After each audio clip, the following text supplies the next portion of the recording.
Yo, what's going on, everyone? It's Logan from Calling Our Shot, back with some more MLB picks on the Sunday, June 27th. Guys, it's still the weekend. Let's get after it today. Let's make some money as always. Right now, at this very moment, we are sitting at 6920 subs. Guys, so close to 7,000. If you aren't subscribed, please hit that subscribe button and help us get to 7,000. We are so close to our end of the weekend goal of 7K. It would be a big milestone for this channel, and I know, guys, a lot of you have been with us since the very beginning, and you've seen the tremendous growth that we've experienced. And you know, guys, this is why COS is going to the moon, because of you guys. So go ahead and hit that subscribe button if you already aren't subbed. It really helps us grow this channel way past the Pay for Picks channels. And aren't we more fun? I absolutely, I really enjoy making these videos for you guys, and I really enjoy making these videos for our COS All-Stars. All these people all over the screen are our current COS All-Stars. If you are interested in joining like them, either click the join button next to our channel name or the first link in the description. It's just a little tip for Austin and I waking up and doing these videos. I love doing them personally, but we do it especially for you All-Stars. Let's recap yesterday. Not a great day one bit. And sometimes these days happen. The dogs come barking in the MLB. There's not a ton you can do about it, but what I can do is remind you to bankroll manage, guys. I know we're on a little bit of a hot streak and a run, but you don't want to get too carried away and just blow through all your winnings. So that's why you bankroll manage. Toronto run line was a win. Cash that one. Good job, Blue Jays. Houston, in both games, did not cover the run line. One of them they lost outright. Weird stuff can happen in doubleheaders. That's why I usually tend to stay away from them, but we were really testing the Astros hot streak in that one. That's okay. They couldn't really cover the run line. San Diego Padres, what the heck was that? Guys, being on the East Coast and traveling yesterday, I was really tired. Of course, I didn't stay up to watch that game. But when I looked at the box score, I was like, is this even a real score? What the heck was that, Padres? And a big catastrophic loss on that one. Yeah, I want my money back, Padres. What was that? Cobb strikeout total was also an L. Nothing we can do about it there. But what we can do is get after it today. Where are we starting? Orioles versus Blue Jays. Yes, I'm taking the Blue Jays run line once again, minus 126 odds. Yeah, if it's not broke, don't fix it. And the Blue Jays just absolutely looked like a juggernaut yesterday. Hope they can keep it up for us today, right? Stripling's on the mound for Toronto. 1, 2, and 4 earned runs in each of his last 3 starts. Pretty solid. Nothing really to complain. I used to bet against Stripling all the time, thinking he wasn't that good. He kept proving me wrong. He's been pretty solid as of late. Lopez is on the mound for Baltimore. 2, 5, and 5 earned runs in each of his last 3 starts.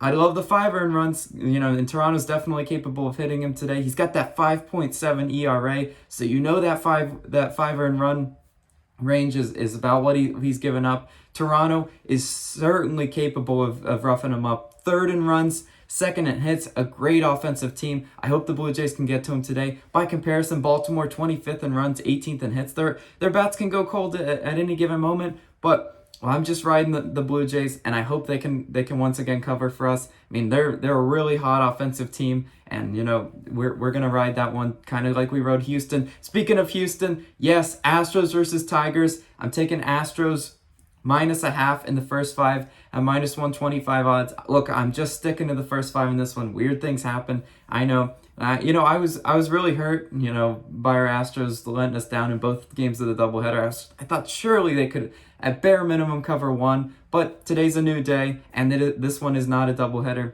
Odorizzi's on the mound for Houston. 0, 3 earned runs in each of his last 3 starts. Pretty solid pitcher.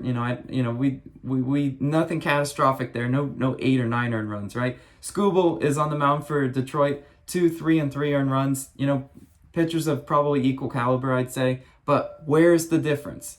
What should be the difference? Logan's favorite stat that he said all week and every single time he's pitching the Astros, or picking the Astros. 1st in hits, 1st in runs, 1st in Ks. Yes, that is the Astros motto. They're just a great offensive team. Didn't really play like it yesterday, right? We would have loved a lot more runs. Now, here's the question. Was that more of an outlier, or is that going to become the trend, and are their bats just going to go cold? Well, we have to wait and see. I mean, the numbers tell us that was an outlier. I really hope so. I love picking Astros, and I love picking teams that can score at will, and I can count on them, especially in the first 5 with these 2 pitchers. With Detroit, 26 in hits, 23rd in runs, 29th in Ks. I mean, yeah, the Houston's offense is just better in every way. I'm not taking them to cover full game or anything like that because, a backdoor Tigers run is definitely in the possibility. They do that to me. The Tigers hate me more than any team. But I definitely think Houston in the first 5 stands to win. If you don't have the -0.5, guys, remember this is just simply kind of like a match bet. If it ties, we lose. If obviously if Detroit wins, we lose as well. But I like Astros in the first 5 nonetheless. First 5 bets, fun bets to make. You don't even have to care about when the bullpens come in. And moving on to our next pick, Angels versus Rays. I'm taking over 8 runs in the full game, -108 odds. I like the value on this one, guys. You've got 2 teams that definitely know how to hit. Sandoval is on the mound for the Angels. 3, 2, and 3 earned runs in each of his last 3. I mean, nothing catastrophic, nothing in the 5 variety, but he's probably going to give up some runs. Yarborough on the mound for Tampa Bay. 5, 0, and 2 earned runs in each of his last 3. I love the 5. That definitely is going to help us to our over.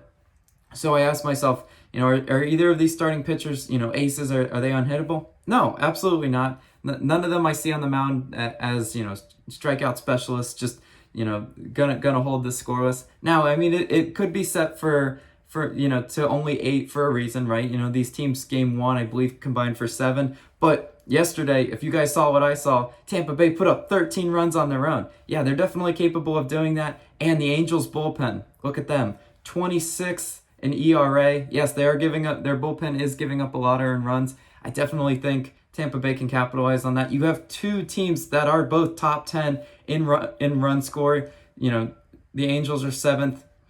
Tampa Bay's 8th in hits. Well, in runs.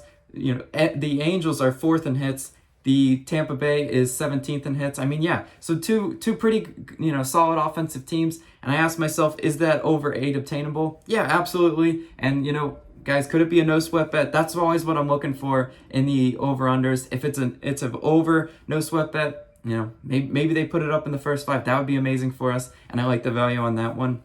Moving on to our last pick, Phillies versus Mets. I'm taking under 4.5 runs in the first 5, -130 odds. I mean, I really like the starting pitching today, and I think that they keep it under this total in the first 5. We got Wheeler on the mound for Philly, 3, 0, 0 earned runs in each of his last 3. Yeah, I mean, he's been a really solid pitcher. Stroman, by comparison, 0, 2, and 1 earned runs in each of his last 3. Guys, like I said, guys, two pretty solid pitchers. Stroman, 0 earned runs in both matchups with Philly this year. We love that if especially if we're trying to cash that first 5 under. And Wheeler, now I looked at his stats as well because we got to look at both sides. He wasn't great against the Mets in his matchups this year, but we saw what his teammate Noah did against the Mets on Friday. Yes, 10 strikeouts in a row. Wheeler, certainly of the caliber that Noah is, he's definitely able to get strikeouts at will. I definitely think there's going to be a good pitching matchup in this one. And when we're trying to cash that first 5 under, that's exactly what we're looking for. One last little comparison of offenses to make us feel a little better. The Mets are 29th in runs, 28th in hits. Not a great offensive team. Philadelphia, by comparison, middle of the pack, right? 17th in runs, 14th in hits. None of these 2 offenses will be mistaken for being juggernauts, right? That's not what they do. I think we have a really good pitching matchup in this one. And, I don't see 5 runs scored in the first 5. I've been wrong before, but I really like the line on this one, and that's why I'm going to lock it in. Let's recap the picks, though, one last time for you guys. Blue Jays run line, Astros first 5, over 8 in the Angels versus Rays game, and under 4.5 in the first 5 in Phillies versus Mets. Thank you guys so much. You guys are the absolute best community. Let me know your favorite place down below, as always, and let's win some money today.